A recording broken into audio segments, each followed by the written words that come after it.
সুপ্রিয় দর্শক, আসসালামু আলাইকুম।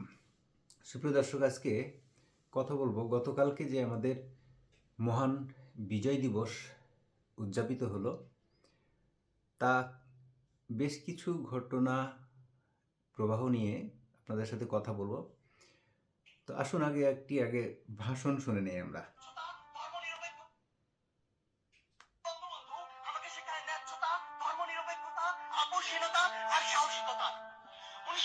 সালের 8 জানুয়ারির কথা। বঙ্গবন্ধু তখন লন্ডনে। ব্রিটিশ প্রধানমন্ত্রী এডওয়ার্ড হিথ তার রাষ্ট্রীয় সফর সংক্ষিপ্ত করে লন্ডনে ফিরে এসেছে। বিকেল 5টায় 10 নম্বর ডাউনিং স্ট্রিটে বঙ্গবন্ধুর সাথে বৈঠক শেষে বঙ্গবন্ধু যখন তার গাড়িতে উঠবেন, ব্রিটিশ প্রধানমন্ত্রী নিজে সে গাড়ির দরজা খুলে দিলেন।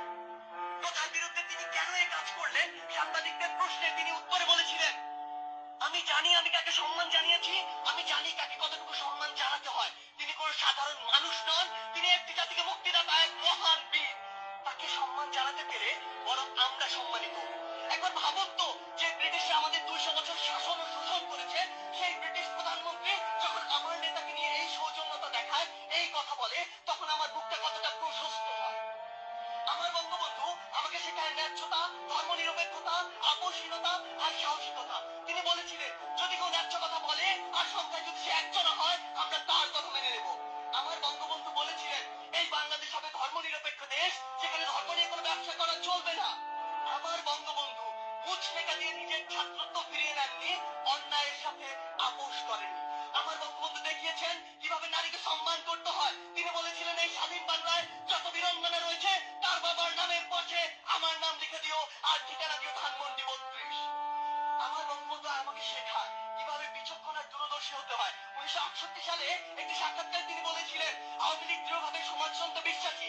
সেই সমাজতন্ত্র যা পৃথিবীর অন্যান্য দেশে রয়েছে তা নয়, বরং সেই সমাজতন্ত্র যে সমাজতন্ত্র দেশের মাটি, মানুষ আর আবহাওয়া চায়। আমার বঙ্গবন্ধু হচ্ছে সেই বঙ্গবন্ধু। এমন হাজারো অনুসরণীয় ও অনুকরণীয় না বলা কথা আর গল্পের মধ্য দিয়ে বঙ্গবন্ধু হয়ে উঠেছেন আমার বঙ্গবন্ধু। পরিশেষে ওপারে ওপারে অপার অপার স্বপ্নে আমার দিকে, আমাদের দিকে, বাংলাদেশের দিকে চেয়ে থাকা বঙ্গবন্ধুর উদ্দেশ্যে বলতে চাই, ওরা ভেবেছিল তোমাকে হত্যা করলেই হয়ে যাবে সব শেষ। ভাবেনি ওরা বঙ্গবন্ধু মানেই বাংলাদেশ। হ্যাঁ, আমার বঙ্গবন্ধু মানে বাংলাদেশ। শুনলেন একটি বক্তব্য, একদম কূপের প্রতিটি লোম শিহরণ করা একটি বক্তব্য।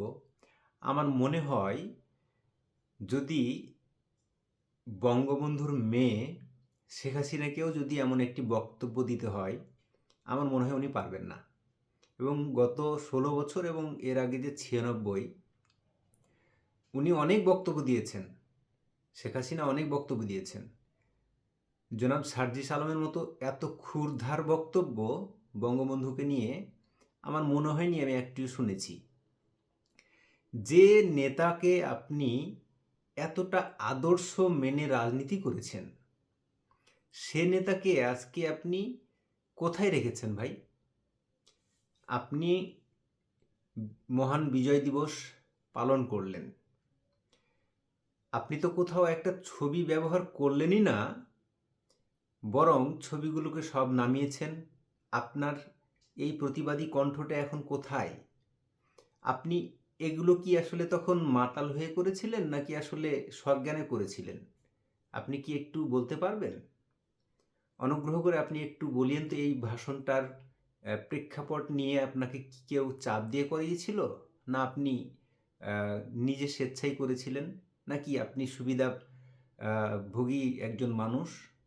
আপনি একটু ক্লিয়ার করলে জাতি অনেক কিছুই ক্লিয়ার হবে। আপনি অনেক বড় এখন নেতা, যেটা কিনা আপনাদের স্লোগান এখন মুজিববাদ ইত্যাদি ইত্যাদি। তো যা হোক, আমার কথা হলো, যে নেতা একটা স্বাধীন ভূখণ্ড এনে দিল, সে নেতার ছবি কোথাও খুঁজে পেলাম না। গতকালকে মহান বিজয় দিবসে কোথাও খুঁজে পেলাম না। এমনকি স্বাধীনতার ঘোষক জিয়াউর রহমানের ছবিও কোথাও খুঁজে পেলাম না। এমনকি আমাদের বীর শ্রেষ্ঠদের কোনো ছবি আপনাদের ব্যানারে খুঁজে পাইনি। এখন জাতির দুর্ভাগ্য যে আপনারা যাদের ছবি সামনে দিয়েছেন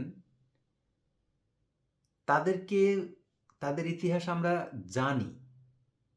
তারা আমাদের মহান নেতা, তারা আমাদের গ্রেট লিডার, কিন্তু একদম চরম বাস্তবতাকে অস্বীকার করে, চরম সত্যটাকে অস্বীকার করে আপনারা যা প্রতিষ্ঠিত করতে চাচ্ছেন তা কি আদৌ সম্ভব?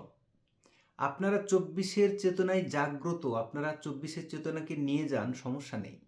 আপনারা ২৪-এর চেতনাকে ধারণ করে একটা সুন্দর একটা দেশ গঠন করবেন, এটা আমরা প্রত্যাশা করি।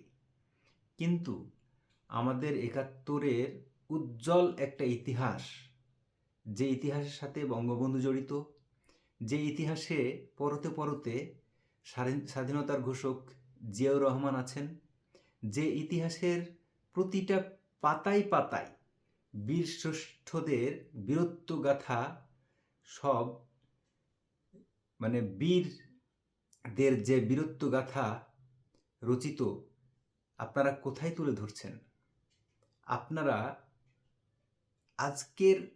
গতকালকের যে মহান বিজয় দিবসটি পালন করলেন, এই মহান বিজয় দিবসটিতে রাস্তাঘাটে কোথাও আমি দেখলাম না যে মোটরসাইকেলে, রিকশায়, হাতে হাতে মানে বাংলাদেশের পতাকা নিয়ে যে একটা মানুষের উন্মাদনা, এইগুলো দেখতে পেলাম না। খুব হতাশ হয়েছি। আপনারা যেভাবে বঙ্গবন্ধুকে এবং জিয়াউর রহমানকে মুছে দেওয়ার একটা চেষ্টা করছেন ইতিহাস থেকে, আমি একদম হতাশ হয়েছি। শুধু আমি হতাশ হইনি, হয়তো বাংলাদেশের অনেক মানুষ হতাশ হয়েছে, এটা আমার ওপিনিয়ন হতে পারে। কিন্তু আমি জানতে চাই যে আপনাদের যে প্ল্যান, পরিকল্পনা, আপনারা কি একটু অনুগ্রহ করে ক্লিয়ার করবেন যে ২৪কে আপনারা এই বিজয় দিবসে প্রতিষ্ঠিত করলেন, নাকি আসলে ৭১কে করলেন? ২৪ বড় আপনাদের কাছে, না ৭১ বড়? আওয়ামী লীগ তো ২৪-এর চেতনা বিক্রি করতে করতে ৭১কে একটি চেতনানাশক ট্যাবলেট হিসেবে তৈরি করে ফেলেছিল। অতি মুক্তিযুদ্ধকরণ করে ফেলেছিল তাদের পুরো আওয়ামী লীগকে। আওয়ামী লীগ তো আসলে নিজের পরিবারকে একদম পুরো মুক্তিযুদ্ধটাকে দিয়ে দিয়েছিল। কিন্তু আপনারা কি করলেন? আপনারা তো সমান বা সঠিক ডিস্ট্রিবিউটটা করতে পারতেন। আপনারা যে সমান সঠিকভাবে ডিস্ট্রিবিউট করলেন না, কোথায় জিয়াউর রহমানের আপনি জিয়াউর রহমানের একটা ভাষণ শোনাইতেন। বঙ্গবন্ধুকে আপনারা নিষিদ্ধ করে দিয়েছেন। আমরা দেখলাম বঙ্গবন্ধুর সমাধিস্থলে লোকজনকে ঢুকতে দেয়া হলো না। আমরা দেখলাম আপনি যে বক্তব্যে বলেছেন যে ৩২ নাম্বার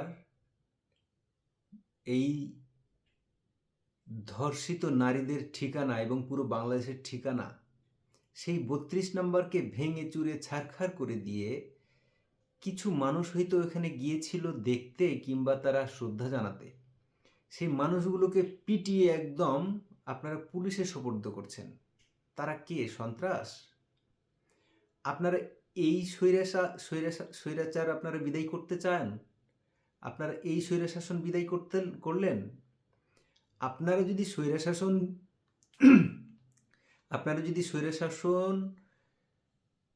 করে বিতাড়িত করে যদি আপনারা নিজেরাই সে আসনে অধিষ্ঠিত হন, তাহলে আপনারা কেমন একটা বাংলাদেশ আমাদেরকে দিতে যাচ্ছেন বা দিলেন?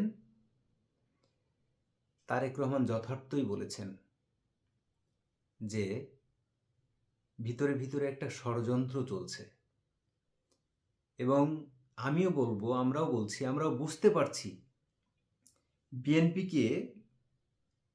বিএনপিকে যে একটা মাইনাস ফর্মুলায় আপনারা গেছেন। আওয়ামী লীগ তো চলেই গেছে, মাইনাস ফর্মুলায় চলে গেছে। তো তারেক রহমান যথেষ্টই বলেছেন বিএনপির প্রতি জনসমর্থন দেখে অনেক ষড়যন্ত্র শুরু হয়েছে। জনাব তারেক রহমান উপলব্ধিটা আগেই করেছিলেন, উনি প্রত্যেকটা বক্তব্যে এই কথাটা এখন বলছেন। বিএনপির যত সমর্থক গোষ্ঠী আছে তাদেরকে সবাইকে এই মেসেজটা ধারণ করতে হবে। সত্যি বিএনপির যে জনসমর্থন আছে এখন, এই জনসমর্থন দেখে একটা ষড়যন্ত্র চলছে। এটা ষড়যন্ত্র চলছে কথিত সেই ম্যাটিকুলাসলি বিএনপিকে আবার মাইনাস না হতে হয়, সাবধান। সুপ্রিয় দর্শক, আজকের মতো এইখানেই, কথা হবে অন্য কোনো একটি ভিডিওতে, সে অপেক্ষায়। আসসালামু আলাইকুম রহমতুল্লাহ।